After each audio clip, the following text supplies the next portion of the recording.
We're going to continue our discussion now, and I want to introduce you to two people who have joined the panel.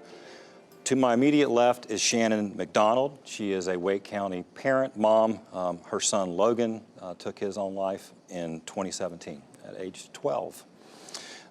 Next to her is Simone Cadu. Simone is a school social worker in Durham Public Schools.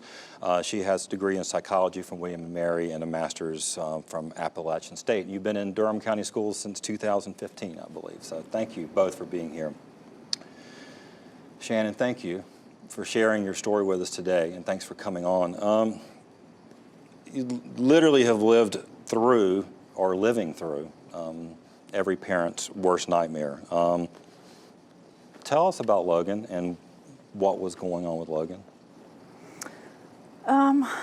Logan was our little clown. He was the youngest of 4 boys. He loved to make everybody laugh. He loved other people. He loved little kids, loved animals. We didn't have any idea that he was struggling. We had moved here from Missouri. It's 3 years this month, so it had been a year and a half when Logan passed. And he was getting ready for school one day, and I went to check on him and found him, and it was a surprise to everybody. Nobody had any idea that he had these thoughts. And we were just talking with our first 2 guests about that, and we're going to talk a little bit more about what parents should look for, and I know you're going to want to share things too, but there were we say look for warning signs or things. I guess looking back now, I mean, are there things that you think about that, gosh, I mean, he obviously didn't come out and say he wasn't cutting, he didn't know things like that, but what, are there things you look back now and think that was something that was off? Yes, most definitely, hindsight. When he did have bad moods or anything, I figured, 12 years old, hormone changes, adjusting to being away from everybody else that he knew, and adjusting to a new school, new friends. Didn't think. Right, I mean, you had just had gone through a big family move change. Right. So, Simone, I want to ask you, being a social worker, you deal with both the students in Durham and their families. I'm guessing that some of the things that Dr. Brown, Dr. Prinzing talked about at the beginning are familiar to you. Yeah, we were talking earlier, and they were sharing about the fact that most kids who go through with suicide, there is some kind of social aspect. And it was interesting, as an elementary school social worker, the majority of the student safety assessments that I have done have been about a kid's home life being difficult. And not actually social situations. And so it's interesting to see the dynamic and the shift of, as they get to middle school, most of their focus is more on their friends, and in elementary school, a lot of the kids who are expressing suicidal ideation is from a difficult home life or a neighborhood. Right. We, the organization that I lead, we do a lot of work in the areas of adverse childhood experiences and trauma, and I also wanted to ask Dr. Brown about that too. Is that something, I guess, is that an increasing prevalence? I mean, Durham Public Schools, I mean, that's, you certainly have pockets of extreme poverty, and you have issues in the community that come into the school. Are you seeing, I guess you see kids coming in who are already kind of on guard? Yeah, the most recent student safety assessment, and actually the youngest kid that I've ever done a student safety assessment for was 6. So this first grader who's supposed to be learning his math facts is talking about witnessing somebody being beat up in his neighborhood, and how that affected him, and how he had started having thoughts about what it would mean to die. And so it's higher and higher, and it's younger and younger as we have more neighborhood violence that's coming up in our neighborhoods. Shannon, I want to ask you, you already mentioned that there were things, are there things that I guess you wish you had known then that you know now after the fact? Are there things that either you've uncovered or just, again, reassessed? Oh yes, there's plenty. Logan did mention being bullied a couple of times, and he didn't make a real big deal about it, and I was afraid that if I made a big deal about it, if I went up to the school and made a voice about it, that it would make things worse. Right. Which that can happen. However, I wish I had gone up. I wish that the schools would work more with the parents instead of trying to take care of the bully issues just between the teachers and the students. Get the parents involved on both sides. Right. And I'm assuming that both you and Simone, I'll ask you, I'm not going to assume, the idea of talking about it like we're doing today, you think is a good thing? Yes. Absolutely. All right, Dr. Brown, let me go back to you. Hearing Shannon's story, I mean, it's heartbreaking to think about. But again, it sounds like there really wasn't. And what are we looking for?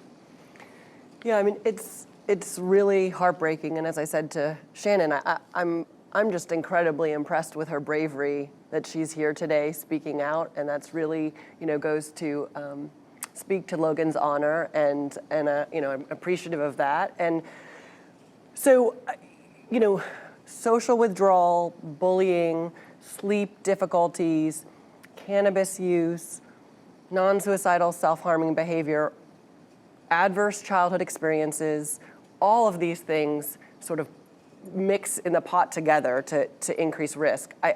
The North Carolina is stepping out through Governor Cooper's leadership to have an early childhood action plan, and so I encourage you to, the audience, to go look for that on the DHHS website.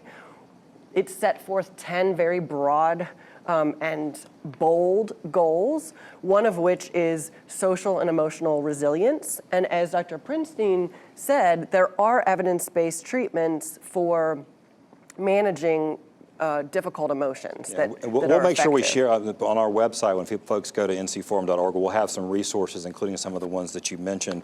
I want to get a chance to have a couple of our audience members if they wanted to ask a question, but. You mentioned, I'll ask you about this, Simone, and maybe Dr. Princeton can jump in, the impact of poverty, and also, frankly, race. And is it something you think plays in to some of the pressures that kids are dealing with? Dr. Princeton? I think culture and race can play a role. It's important not to confound race and culture with socioeconomic status, because we see those as two very different kinds of influences. People who are low in socioeconomic status may be at higher risk for stress that could lead to suicide, but there are a lot of great cultural norms or that can really help buffer risk for suicide. For instance, an emphasis on religiosity can be something really important, or community, to help create support that reduces the risk of suicide among those who are stressed. All right, I'm going to get to see if we have any questions over here. Let me grab my microphone. We have a question here. And please tell us your name and where you're from. My name is Peggy Owens, and I am with Hope County Schools, the Executive Director of Student Support Services. To the panel, but specifically to Dr. Brown, what would you recommend in terms of practices and strategies that school systems could use?